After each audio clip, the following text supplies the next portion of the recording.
This is the new switch that I installed here, brand new. And when I hit the button right there, nothing's happening. Again, again, and again, and again. So this is not working now.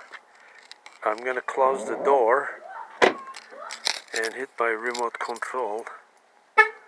Horn goes on. Right there's the button. Horn goes on again, and the lock doesn't go down.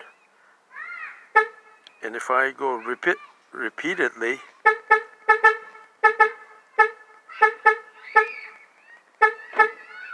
now it just went down, but it doesn't work properly.